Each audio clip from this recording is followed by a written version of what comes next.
தெருவில் இருந்த எனக்காக தூக்கத்தை கூட தொலைத்துவிட்டு இரவில் கண் விழித்த சூரியன் என் அம்மா.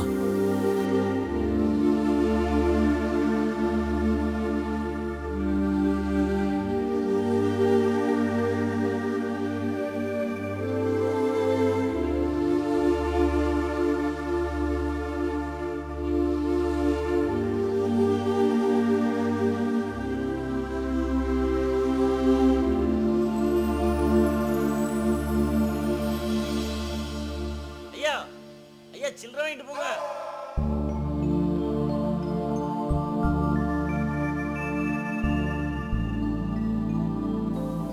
என் பேர் இளங்கோ. அப்பா அம்மாவுக்கு ஒரே பையன். ரொம்ப கஷ்டப்பட்ட குடும்பம். ஆரம்பத்தில் அப்பா விவசாயி, அம்மா தீப்பெட்டி ஆஃபீஸ்க்கு தீப்பெட்டி ஓட்ட போவாங்க. ஒரே பையனா ரொம்ப பாசமாக என்னை வளர்த்தாங்க. தங்களோட கஷ்டம் தங்களோட தான் போகணும், பிள்ளைக்கு தெரியக்கூடாதுன்னு சொல்லி வளர்த்தாங்க. அவங்க சாப்பிடாம இருந்து எனக்கு 3 நேரம் சாப்பாடு போட்டாங்க. சொந்தக்காரங்க யாருமே எங்கள் அப்பா அம்மாவுக்கு ஆதரவு கொடுக்கல. ஏன்னா எங்கள் உதவி கேட்டு வந்துடுவாங்களோன்னு அவங்களாம் நினச்சாங்க. எங்கள் அப்பாவும் யாருக்கிட்டையும் போய் எந்த உதவியும் கேட்கல. அவரோட உழைப்பை நம்பினார். பையனை நல்ல நிலைமைக்கு கொண்டு வரணும்னு ஆசைப்பட்டார். அதே மாதிரி என்னை நல்லா படிக்க வச்சார். எம்காம் வரைக்கும் படிச்சிருக்கேன். படித்து முடித்த உடனே நானும் எல்லோரும் மாதிரியும் வேலை தேடி அலைஞ்சேன். எனக்கு ஒரு நல்ல வேலை கிடச்சிது. கல்யாணமும் பண்ணி வச்சாங்க.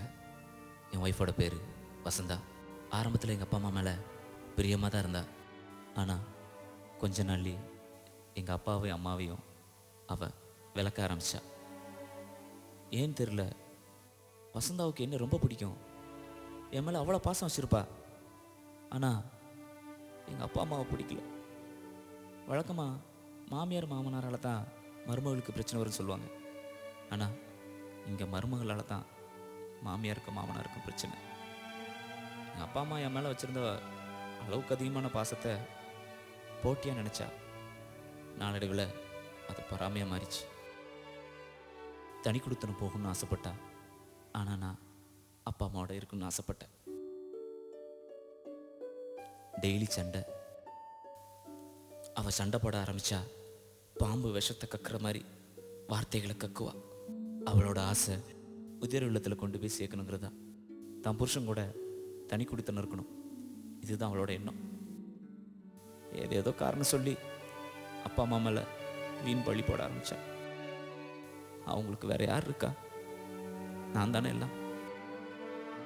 எதுக்கு ஏதாவது சொன்னால் மண்ணெண்ணெயை ஊற்றி தீ குளிச்சு செத்துருவேன்னு என்னை அடிக்கடி மிரட்டுறா. இவன் வசந்தாவோட அண்ணன் கார்த்திக் 2 நாளைக்கு முன்னாடி வீட்டில் வந்து தெருவில் எல்லாரும் பார்க்கச்சில என்னை ரொம்ப அசிங்கப்படுத்திட்டான். சொன்னாலும் உனக்கு அறிவே கிடையாதா? ஒன்னே உங்க அப்பா அம்மா கொண்டு வெளியில வை, இல்ல நீ தங்கச்சியை கூட்டு தனியா வெளியில வந்து தொலை.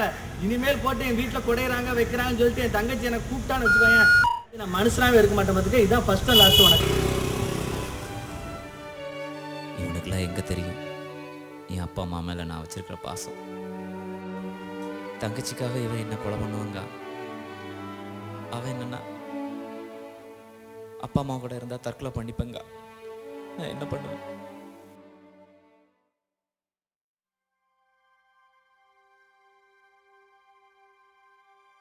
எங்கே போகிறாங்க?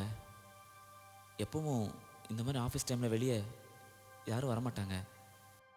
அவங்கெல்லாம் எங்கே போகிறாங்கன்னு கேட்குற மூடு எனக்கு இப்போ இல்லை. வந்த பிறகு கேட்டுக்கலாம். சாயங்காலம் 5 மணி. வேறு எங்கே போக? எனக்கு ஃப்ரெண்ட்ஸ் அவ்வளோவா கிடையாது. ஆஃபீஸ் வீடு, வீடு ஆஃபீஸ், இப்படி தான் இருந்து பழகிட்டேன். நான் வீட்டுக்குள்ளே வந்தேன். வாசலில் செருப்பாக கிடக்கு. அழுகு சத்தம். அம்மா, வசந்தா, வசந்தா, என்னாச்சு? யாருக்கு?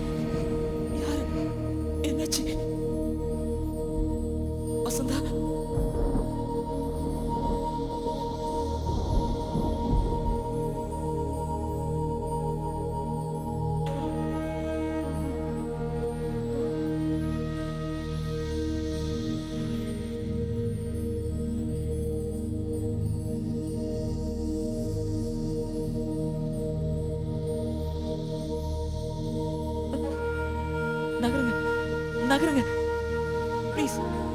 கொஞ்சம் நகருங்க, கொஞ்சம் நகருங்க.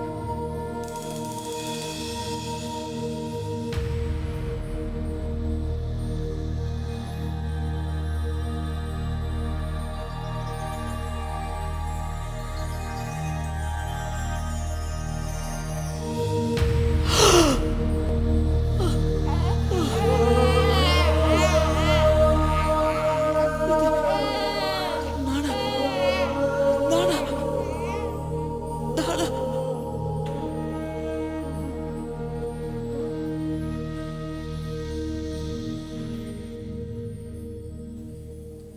என்ன வாழ்க்கை இது? நிம்மதியே இல்லை. அப்பா அம்மாவை எப்படி தள்ளி வைக்க முடியும்? என்ன வளர்த்தாங்க, எவ்வளோ கஷ்டப்பட்டு வளர்த்தாங்க, எவ்வளோ பாசம் வச்சுருக்காங்க.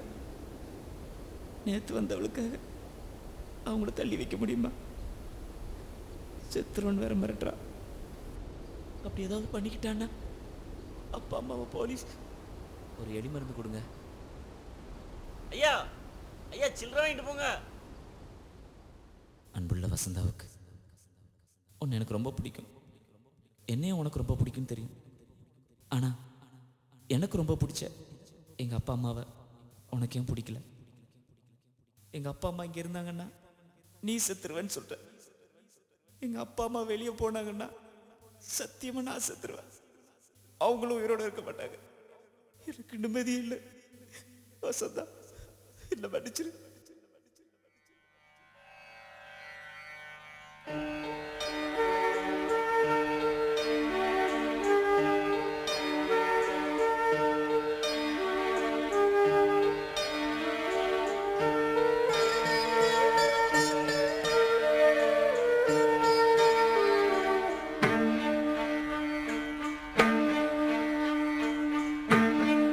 நான் இறந்துட்டேனா? நான் இறந்துட்டேனா? அப்பா அம்மா, நான் உங்களை விட்டுட்டு போயிட்டேனம்மா.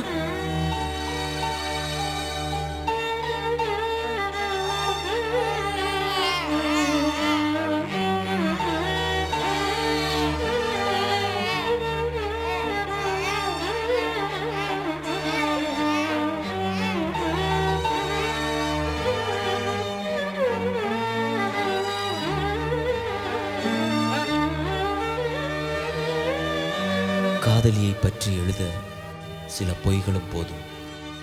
அப்பா அம்மா, உங்களை பற்றி எழுத உலகத்தில் உள்ள அனைத்து காகிதங்களும் பத்தாது. என்னை பொறுத்தவரை கடவுளை நான் நம்ப காரணம், எதையோ படைத்த அவன் உங்களையும் படைத்ததற்காகத்தான்.